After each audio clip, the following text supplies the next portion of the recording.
Hey everyone, this is Andy from Gizchina, and today we're looking at the Meizu MX4. This is a sample version of the MX4 that we were given during the launch event in Beijing on the 2nd of September. The MX4 is the first Meizu to use LTE as standard, and it's also the first production phone to use the Mediatek MT6595 octa-core processor. Now, if you've been on the Gizchina website and you've taken a look at photos, or if you've been on the Meizu website and taken a look at the specs there, you'll have noticed that the overall design of the Meizu MX4 isn't all that different to the MX3. In fact, if we bring an MX3 and you can see that we've got the same silhouette from the front, the same smooth corners and round edges on the sides, and even the rear looks really similar. However, if you look at the design and the materials used and the construction of each phone, you can see that there are some huge changes. First up, the overall size is very similar between both phones. You can see if I just lay the MX3 on top of the MX4 is only slightly wider and only slightly longer than the MX3. Despite that, the MX4 has a 5.36-inch display, whereas the MX3 has a 5.1-inch display. Pretty impressive. If we carry on to the sides, the MX3 has a stainless steel chassis, which can just be seen here in the bezel here. And that wraps down to an all-plastic rear and sides. On the MX4, however, we've got an aluminium bezel which wraps around and is actually part of the main chassis. And this is all made of an aircraft-grade aluminium. That makes it really light and really strong, and also allows Meizu to offer different colors, this version being the grey. There's also white and gold versions available too. The very rear is plastic and it is removable, but again there are some differences. The speaker has been removed from the rear and is now in the base on the actual aluminium chassis itself. The logo has changed position, and also the lens on the MX4 is bigger, and we've got a dual tone, dual LED flash. So yeah, they do look very similar. They are really similar in size, but the MX4 is totally different in terms of construction and materials. Okay, let's take a look at the MX4 by itself now. The front is made completely of Corning Gorilla Glass 3, so that should give you some peace of mind if you do manage to drop it, or like for me in my case, you put it in your pocket with your keys. I've got no screen protector on here, but the screen has lasted 3 weeks of me being careless with it, so that's quite impressive. At the top, we've got a space for a receiver grill there. We've got a 2-megapixel front camera there, and we've got sensors here for both the light and the proximity. Here we've got the 5.36-inch display. That's a 15:9 resolution display, and on either side we've got 2.6mm bezels. The ratio and the bezels, which you can see if I just turn the screen on, you can see they're very thin. That helped make the phone very narrow considering the size of the screen. And you know, it's a real huge point for the Meizu. Despite the width, this is a massive screen. It's a really good screen, and those bezels look amazing. Use this at night, watching a movie, reading a book, and it's almost like the screen is floating in the air. It's really nice. Onto the chin, we've got this halo home button here, which has become a bit of a Meizu trademark. And on either side, there's nothing. There's no back button, there's no menu button, that's it. All the navigation is handled by the smart bar, which is part of Flyme 4.0. Okay, before we take a look at Flyme, let's carry on with the outside of the phone. If we take a look at this, we've got this all black panel here, and to contrast with that, we've got this really nicely polished bezel around the edge. And as I've said, this is an actual machined part of the main aluminium chassis. So here we've got this nice shiny glossy finish here, polished aluminium, and that goes around to this subtle grey colour. This is also available in white and gold. So Meizu have used aluminium not only to create a lightweight phone, but also so they can offer different colours as well. Around the edges, the right hand side, we've got nothing. At the top, we've got a power button and a 3.5mm headphone jack with one microphone there for sound cancellation.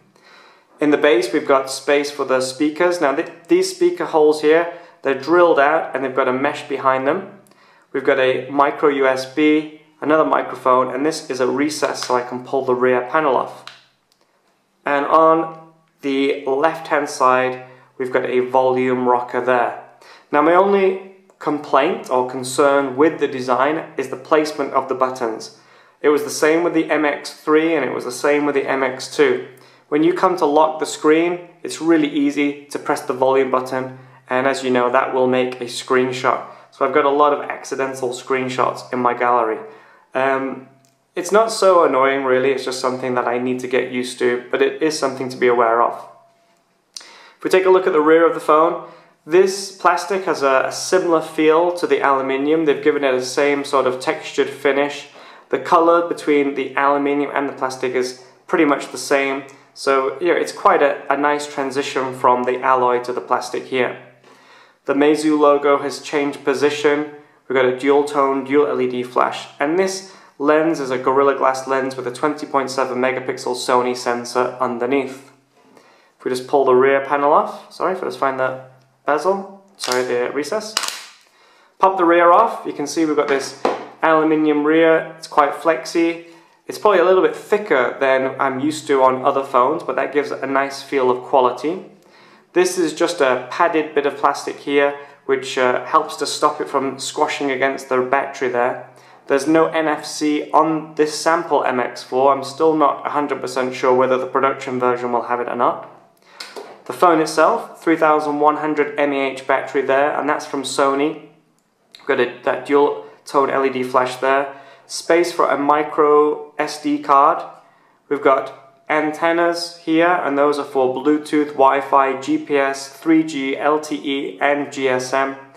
And what else do we have? Yeah, but no space for an SD card, I'm afraid. The only memory you've got is 16 gigabytes, 32 gigabytes, or 64 gigabytes of internal memory.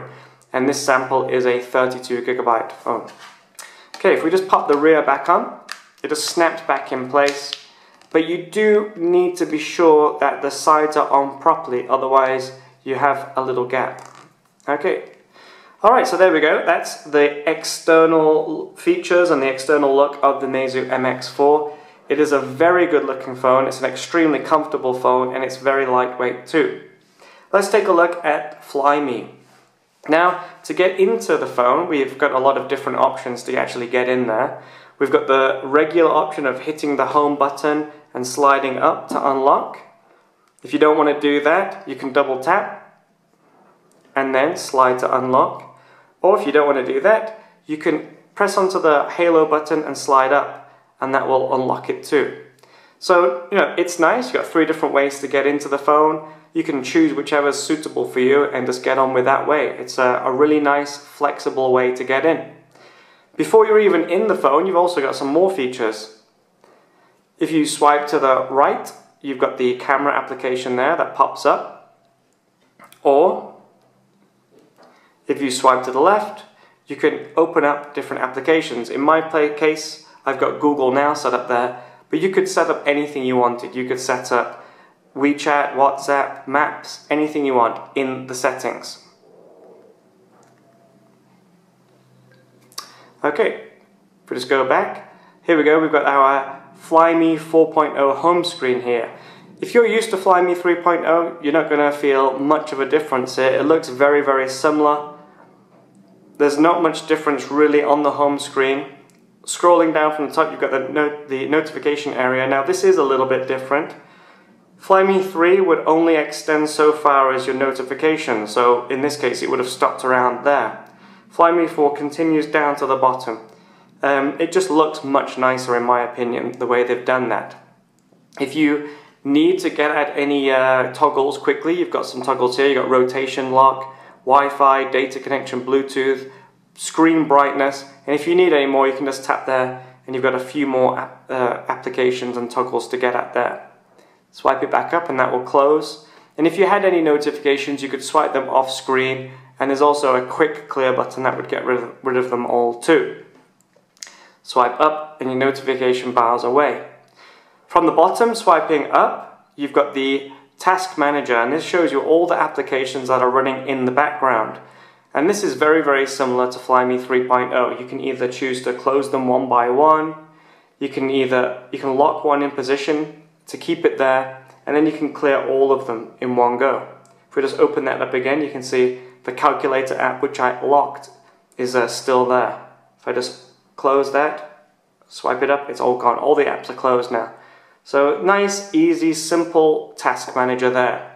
But one change that has happened with Flyme 4.0 is you can no longer swipe to the left now to get at the brightness control. With Flyme 3, you used to be able to swipe over here and change the brightness, and that was a really neat feature, something I do miss with the Flyme 4.0. Perhaps, this is being a beta version, perhaps the production phone will get that still. We'll have to wait and see. Alright, let's see what else we've got. So we've got our applications all here. There's no app drawer. There's only space along the bottom for 4 applications. Other ROMs will allow 5. Again, it's not a huge problem, but it is a bit of a niggle. I prefer to have 5 down there. I've got the Google Play Store installed on this. Now, this is a sample version of the phone. It didn't come with Google Play at all, but Meizu have created an installer application which will allow you to install all Google services. I'm still not 100% sure whether the production version will have Play services installed or not, but we do know it is possible to get them on there very, very easily. Alright, let's have a look at some of the actual Flyme applications. Actually, well, let's have a look at some of the applications that aren't there. Now, during the launch, the Chinese version of the phone was shown with a Siri-type voice application which would answer questions and give you directions. As it's only in Chinese, it's been removed from the English firmware.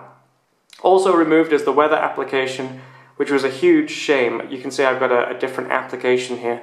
The Flyme app, weather app, is beautiful, but unfortunately it only works for Chinese cities, and it was only in Chinese, so that's been removed.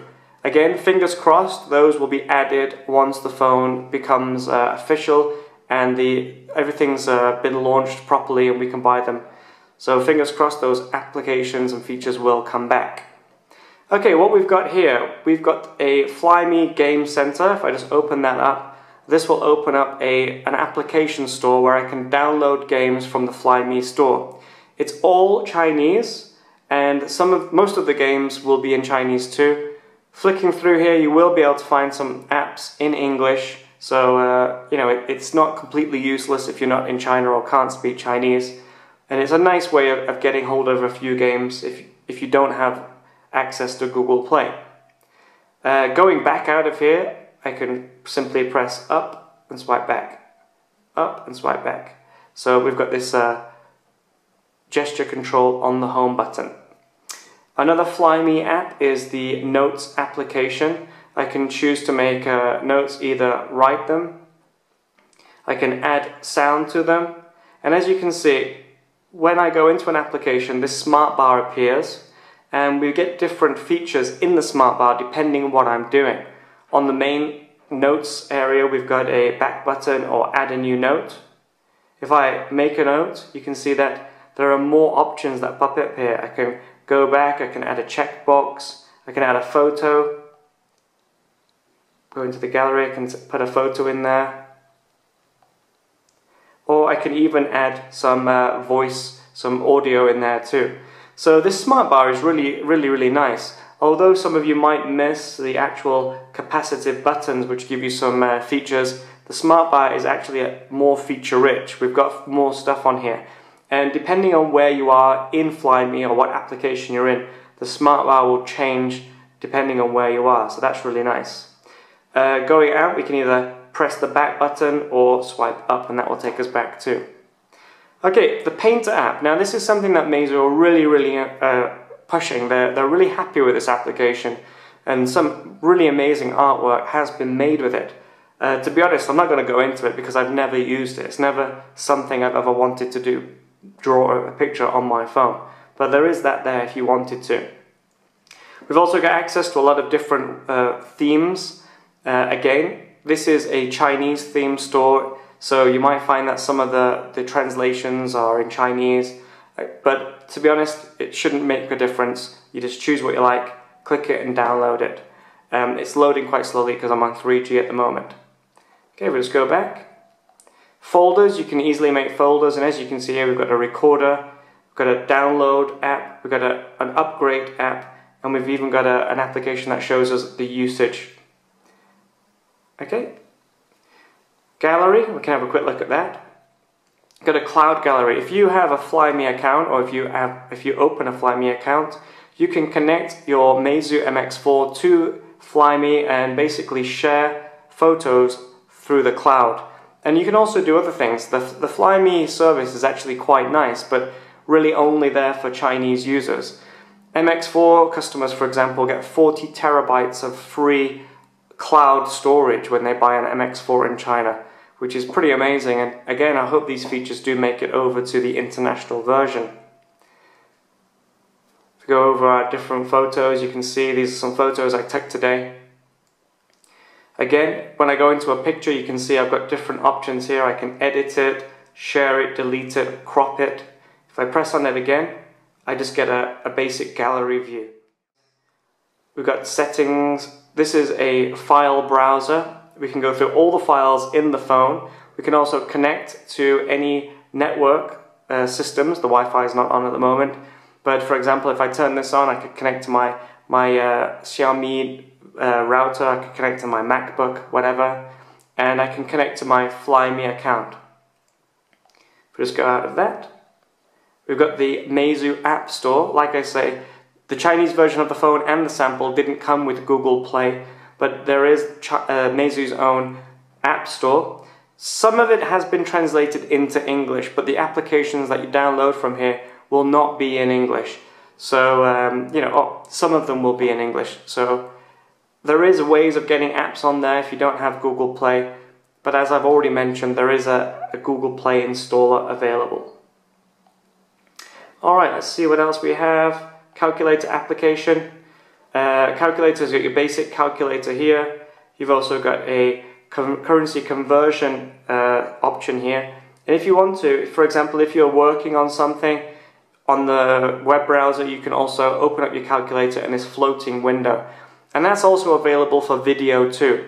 If you have a video player, you can close it, make it into the small screen view, and you can have a floating video as well. I don't have any video on my phone at the moment, so I can't show you that.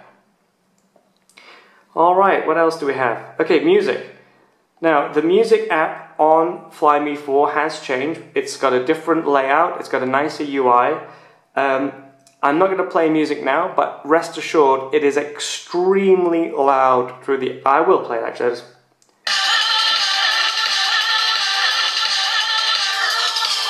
So this is the... So that's just through the single speaker. I'll just check. Yeah, that wasn't even on full. It will even go louder. It's really loud through this speaker.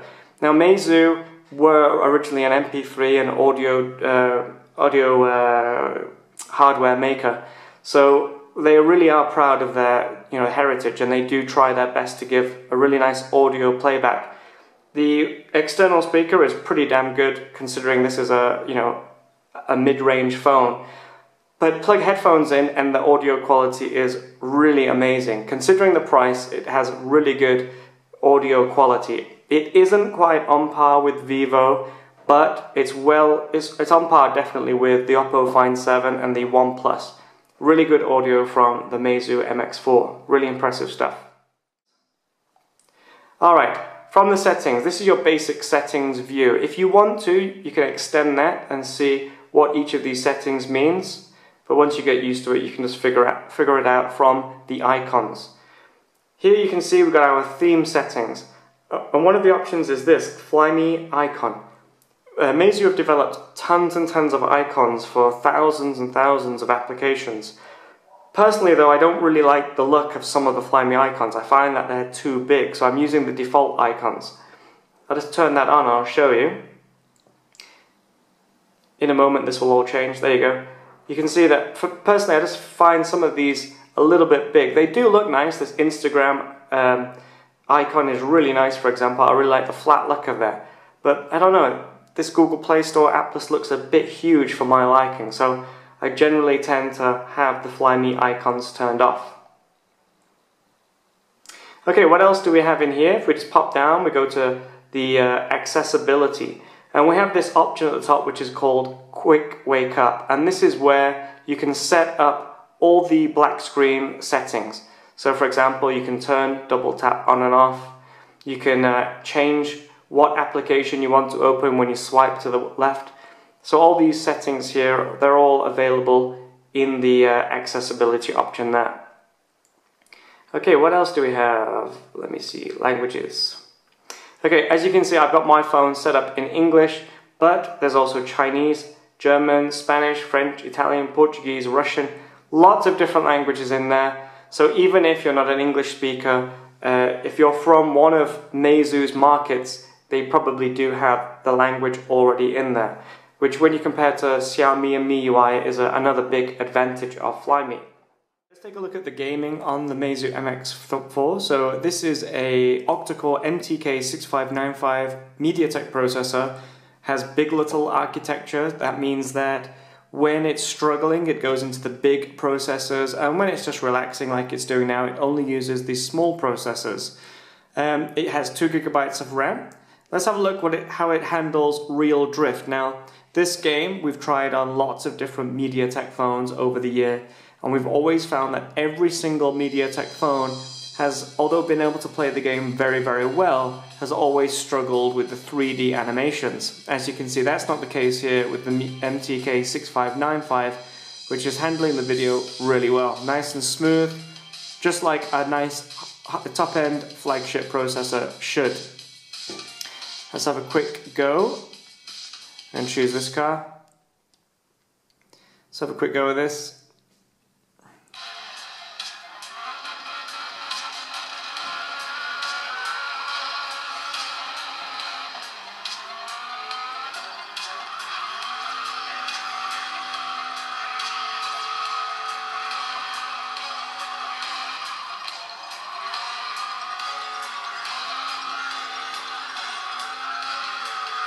So you can see game response is fine, no problem. The game's playing smoothly, no stutters. Oops, the only problem is my driving.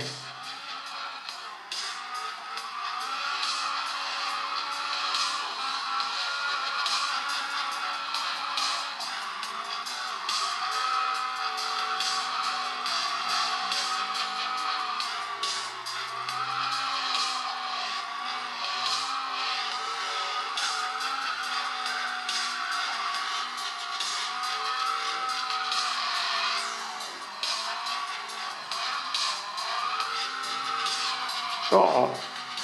So anyway, as you can see, the MX4 handles this game without a problem. Nice and smooth, fluid movements. The graphics are really good.